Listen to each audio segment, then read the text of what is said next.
In March 2011, the government adopted the smoking-free 20 and 25 goal for New Zealand. Related policies are playing important roles to achieve such a goal. We have 3 smoking-free aims. The first one is protect all the workers and the public from second-hand smoke. Then, reduce the harm caused by smoking. And the last one is reduce the demand and supply for smoking. Smoking is harmful to health is a slogan everyone has heard. We have done some research about New Zealand policies, and this video will talk about how these policies would affect smoking rate. One such a policy is tobacco package warning messages. Tobacco packaging warning messages are appearing on the packaging of cigarettes and other tobacco products concerning their health effects. They have been implemented in an effect to enhance the public's awareness of the harmful effects of smoking. The first health warning appeared on cigarette packets in New Zealand in 1974. Warning pictures and messages have been required to appear on each packet. New regulations were made on 14 March 2018, which provide for larger warnings. Cigarette packets are also required to carry the Quitline logo and a phone number and other information about quitting smoking. In total, there are 15 different warnings.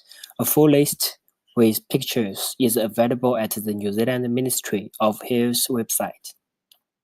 How does this policy work?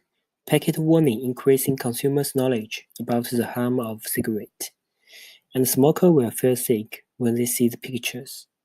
Moreover, when people want to quit smoking, they could call for free help. Next, we are going to talk about the tax effect. Firstly, we need to have a clear sight on New Zealand's smoking tax policy. New Zealand government is trying to build up a smoking-free society by 2025. Therefore, government keeps increasing the tax rate on the cigarettes every year. The result of that is the price of a pack of cigarettes has been increased since the policy has started. As the following impact, the budget constraint line of the individual who used to smoke has to be reduced. Therefore, theoretically, the consumption of the cigarettes should fall. Next, I'm going to illustrate the whole process on the board. We're going to illustrate the consumption bundles on the board. Firstly, we are shown X1 is the quantity of cigarettes, and X2 is the quantity of the other goods. And the P1 is the price of the cigarettes, P2 is the price of the other goods, and it's the income.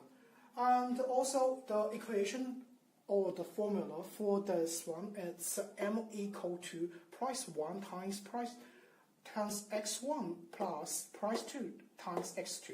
And to extend these equations, as we can get a result, X1 which is equal to income divided price 1. Say these pictures. According to these pictures, as we can say, the slope is equal to negative price 1 divided price 2. So as we can back to this one, as we can say, if the personal income stayed constant, the price 1 increase, which is the cigarettes price under the tax policy will increase, then the quantity of the cigarettes has to decrease. And also, if we say these pictures, hold the personal income and the price 2 constant. If the price 1 increase, then the slope will shift to the left. Since we have discussed the budget constraint, according to the best choice theory, people will only have 2 choices. Either reduce the consumptions on smokes or less on the other goods. For explaining which option will be picked, let's continue on the models that we built before. According to the research, we selected one band of cigarettes was $20 last year. set up as X1 and P1, and for the cigarettes price and quantity. The other goods set up as X2, the quality as X2, and assume the price P2 is the price for the other goods, which is $10. Set up the M, which is income equal to 100. And according to the equation that we talked about yesterday for the budget constraint, so we can get one result as the cigarettes amount will be 5 packs, and the other goods units will be 10 units. And also according to the slope, as we can see here, the slope will equal to the best optimal bundles. Then we will get a result. 1 unit of X2 will offer us double times of happiness of X1. So this thing's telling us like people will spend more on the other goods rather than they spend on the cigarettes. And also, since we're going to research for this bundle of cigarettes, we found out that this year the price of it, according to the tax policy, is increased to the $25. And also put all those information back to the equation here and here. Then we can get a result out. The cigarettes have to reduce to the 4 bags. And also according to the equation of preference, then as we can say, the indifference curve has already showed us. Now, 1 unit of X2, it's 2.5 times of happiness of X1.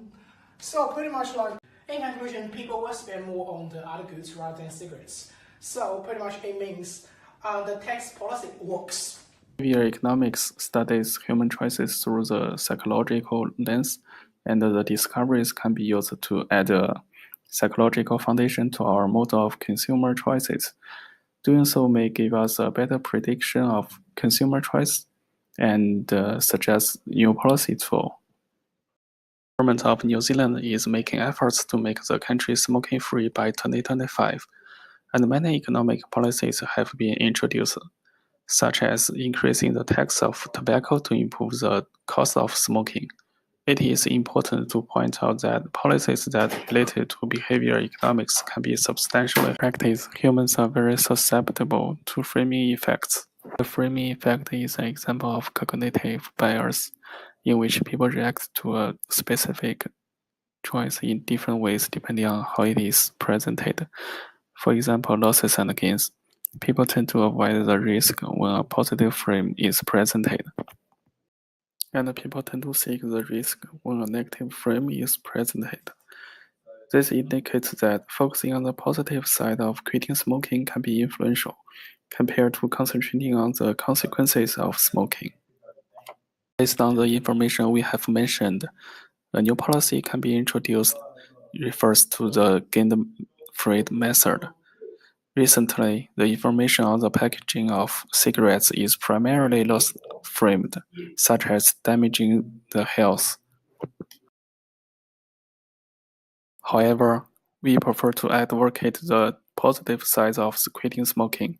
For example, in a hospital, we could actually show a picture that patients embrace the sunshine with their families, and the impressive slogan can be, "Quitting smoking will boost the effectiveness of your cancer treatment." The smoking community consists of men, women, young adults, and seniors. The actual effects will be different depending on the specific group.